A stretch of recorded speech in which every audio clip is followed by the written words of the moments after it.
Hi, Phoebe. How you doing? Okay, where are we? Here's my first iteration back in the poster. I'm not sure why I keep getting the white borders on the top and the bottom when I save it as a PDF.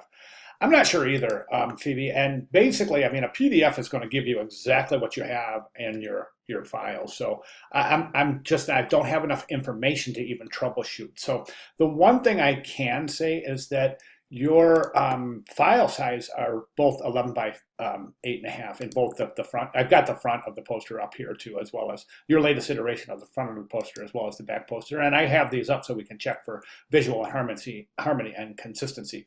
But these are set up at 8.5. I'm sorry, 11 by 8.5. So that's problematic because it's going to entail a complete recomposition to change this to 17 by 11. As per assignment requirements.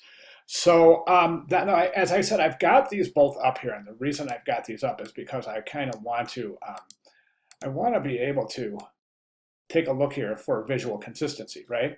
And we can see that there's not a whole lot of visual consistency. There's not a lot of harmony between the front and the back of the poster.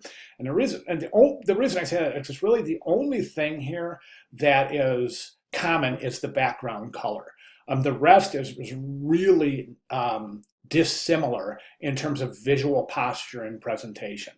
So a couple of things we want to look at. So I talked about the front of the poster, and I'm going to use the top of this as a straight edge, but as we can see, the front of the poster, that arc is not even. That's not, it sits much lower on the right-hand side than it does on the left-hand side, so that would have to be addressed. Also, if you'll see my comments, this diamond in the background, that's indicative of a gemstone. And that's not what X-ray crystallography is, something totally different.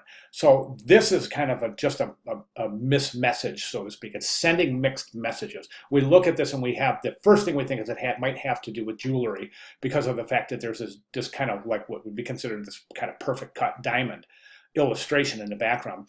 Also, remember, we don't want to create meaning via illustration. We want to create all of our meaning via typography, like you've done here. The only problem I have with this is the fact that it could be construed as an A or even an O. So it's not clearly indicated that that's an I, okay? So be sure you review my comments on this piece. Now, if we jump to the back, I'm going to go ahead and jump in. I'll go ahead and jump in now. One thing I also want to mention about when we compare the front and the back, there are no visual elements from the front being carried to the back at all. Nothing other than the color. And as we know, that's not enough to create this kind of beautiful harmony and consistency and this visual correspondence and continuation from the front to the back of the poster. So these illustrations right here are basically, and I don't mean to sound discouraging, but they're basically, they don't serve a purpose on the back of the poster because they're just kind of, they're out of nowhere. They just appeared out of nowhere. They haven't been introduced in the front, so there is no visual correspondence with these. Do you see what I'm saying? So let's go ahead and jump to the back of the poster. And I think the back of the poster is a little bit compromised in its hierarchy. And so basically we take a look at this, and now we know that the viewer is going to typically start a composition up here, but there's no assistance here. You're not telling the viewer, this is where I want you to start, and this is where I want you to go next, and this is where I want you to go next. For example, we take a look at the body copy. We don't know if we're supposed to go from here to continue the reading, or from here. So we don't know if we're supposed to go from here to here, then down here, or from here, down here, then back up. We kind of see the same thing in the timeline as well. We don't know whether we're supposed to go from here to here, over to the right, or from here down. Do you see what I'm saying? I think a lot of that has to do with the fact that everything is so big in this presentation. The timeline itself is not a timeline per se. A timeline should be basically a kind of an infographic-esque type of a graphic representation of a series of events that occur over a period of time. This isn't as such. This is basically just a chronological listing of events.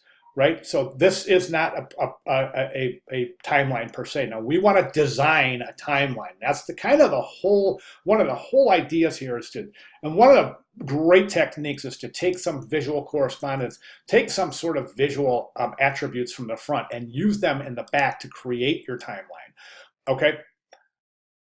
That's a really, really important consideration. Okay, let's get down to the nitty gritty here and take a look at your typography, for which I will have to.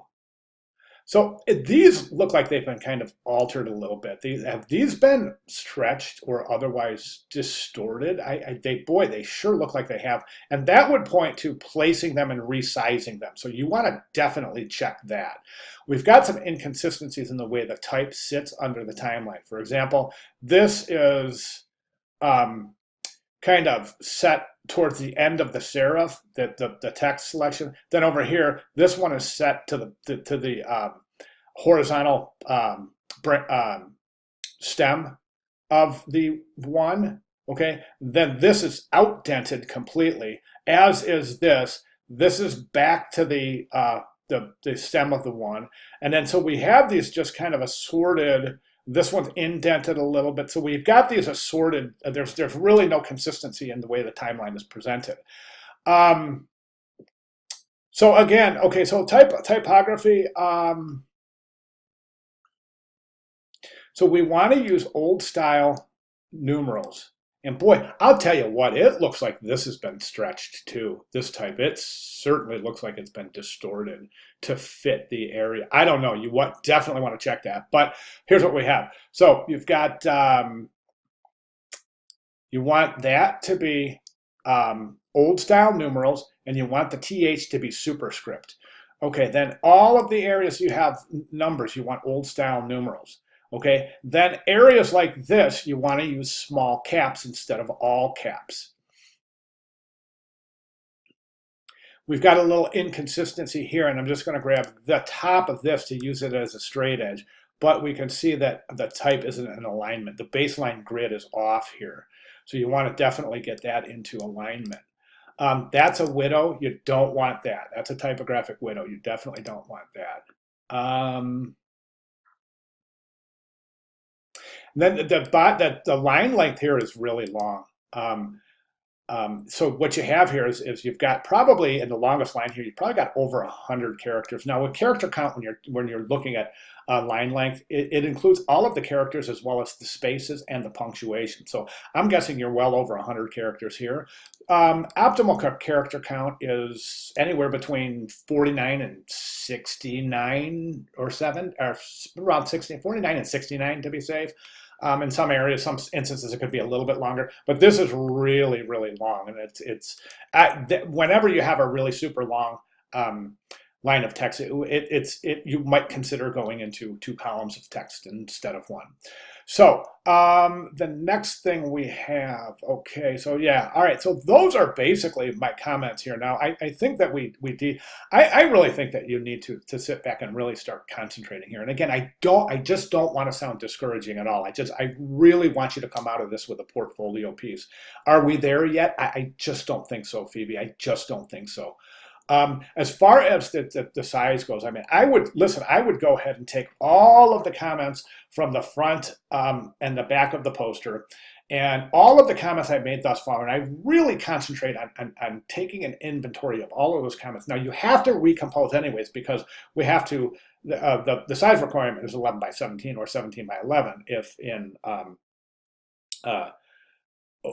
vertical orientation, right? But the problem is that you have to reconfigure anyway. So I'm going to go ahead and suggest that we might even reconsider the layout altogether. If you have any questions, comments, concerns, please let me know because it's really super important to me that you come out of here with a good, solid piece for which to include in your portfolio when that time comes.